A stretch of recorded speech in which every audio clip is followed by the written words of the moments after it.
minha categoria existe um sem número de trabalhadores em más condições de ser candidato do que eu.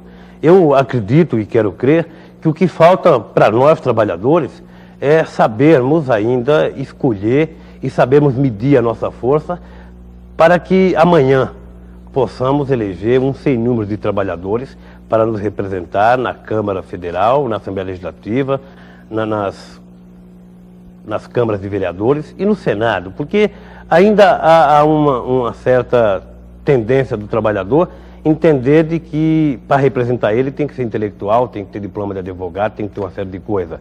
Mas nenhum advogado, nenhum intelectual entende mais dos problemas do trabalhador do que ele próprio trabalhador. Basta o trabalhador começar a entender a força que ele tem e qualquer um trabalhador poderá ser eleito para representar a classe trabalhadora. E esses 40 mil votos que você potencialmente representaria, ficam para quem? Eu não represento 40 mil votos, é um engano. Eu tive 28 mil votos nas minhas eleições no sindicato. Eu quero crer e respeito o direito do trabalhador escolher o seu candidato. Não é voto para a pessoa Lula, que não é candidato. Você não acha que a projeção que você tem hoje como líder sindical não é graças à autonomia que o sindicalismo tem hoje no Brasil? Há um equívoco da pessoa que me perguntou, porque não existe autonomia no sindicalismo brasileiro. O que existe é a coragem, o que existe é a falta, eu diria até, de rabo preso de alguns dirigentes sindicais para com o governo, para com a classe política, para com os empresários e para até com as facções ideológicas. Existe um grupo de dirigentes sindicais sérios, honestos, dispostos a brigar pela sua categoria, e eu não acho que exista autonomia sindical no Brasil. A estrutura sindical brasileira hoje é a mesma que existia em 1939. Nós participamos ativamente, entre 62 e 65, acompanhando a atividade sindical, em particular na Baixada Santista, na época do Fórum Sindical Debate. E temos acompanhado, desde lá até agora, todo o movimento sindical. Eu perguntaria ao Lula, qual a perspectiva que ele vê de 62 até os dias de hoje, na evolução do movimento sindical, dentro da dinâmica do movimento político brasileiro? Bom, eu teria que fazer uma certa divisão do movimento sindical antes de 64 e após 64. É um ponto de vista muito pessoal. Eu acredito que o movimento sindical antes de 64, ele foi muito usado politicamente. Ele fazia, talvez, muita politicagem ao invés de defender realmente a categoria. Após 64, surgiram alguns dirigentes sindicais, dentre os quais eu quero me incluir, que não têm compromissos políticos com quem quer que seja e que estão, pura e simplesmente, dispostos a qualquer sacrifício para a defesa da classe trabalhadora que eles representam. Então eu queria saber, né, o que você tem feito realmente, né, para ativar alguma coisa ao nível do sindicato, ou seja, né, que tipo de atuação você acha que pode se ter na atual estrutura sindical, né?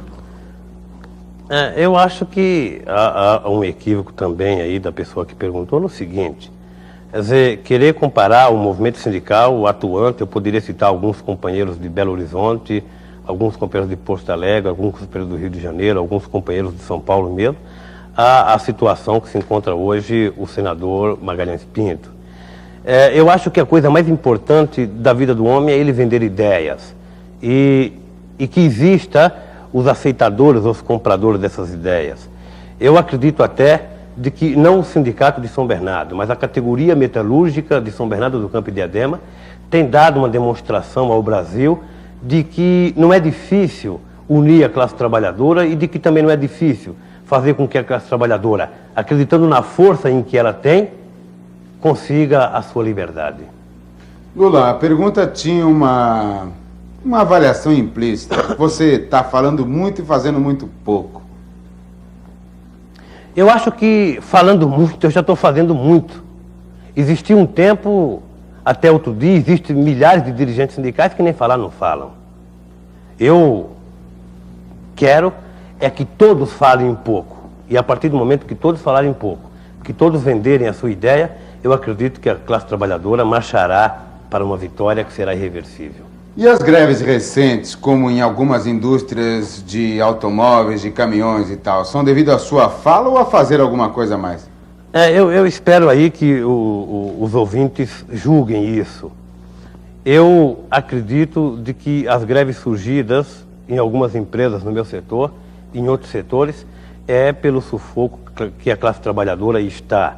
E todo mundo, quando sente a vontade de respirar, e todo trabalhador, quando sente o seu estômago doer, ele quer se libertar daquela dor, e aí acontecem as greves. Por que a classe dos metalúrgicos não participa de reuniões do sindicato? É muito difícil nós analisarmos hoje o porquê que o trabalhador não participa nas assembleias do sindicato. Eu recentemente recebi a visita de alguns companheiros de outros países, e citaria um país muito avançado em termos sindicais, a Suécia. E o presidente do Sindicato dos Metalúrgicos da Suécia me dizia de que as assembleias deles também não comparecem mais que 1.500 ou 2.000 trabalhadores.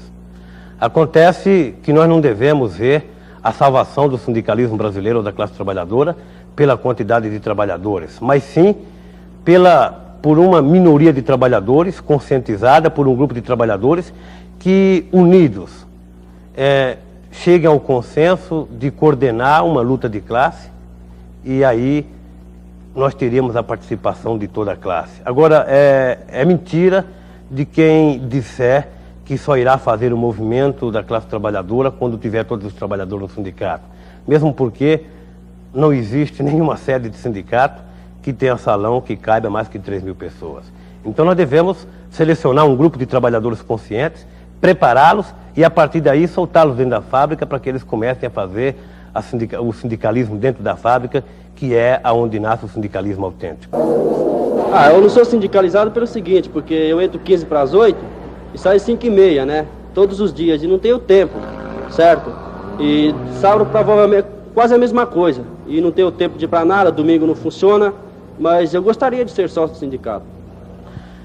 Eu acho que, igual a esses companheiros, existe algumas centenas de milhares de companheiros que não ficam sócios do sindicato porque não tem tempo de ir no sindicato, porque o horário de trabalho não permite que ele frequente o sindicato. Mas eu dou um conselho a esse companheiro que fique sócio do sindicato, da categoria a qual ele pertence, e que sindicalismo não é feito dentro da sede do sindicato, nem no gabinete médico, nem no odontológico. Sindicalismo é feito dentro da fábrica, na seção, ou até mesmo no pé da máquina. Como é que o trabalhador calcula exatamente quanto ele deve receber de reajuste? Tem algum economista ajudando nesse cálculo? Nós temos como fonte de informação o Diese, que dá à classe trabalhadora o quanto nós precisaríamos receber para que nos equiparássemos pelo menos ao aumento do custo de vida. Mas o Diese não é levado em consideração e, como muitas entidades de pesquisas de custo de vida não são levadas em consideração. Existe um grupo de economistas no Ministério do Trabalho que dizem que pesquisam em 14 capitais do Brasil e que chegam a um denominador comum, ou seja, esse ano chegaram a 39% no mês de abril. E aí a gente começa a reparar as falhas, a ver os erros da política salarial. Nós tivemos em São Paulo um aumento do custo de vida, calculado pelo Diese, em volta de 43%.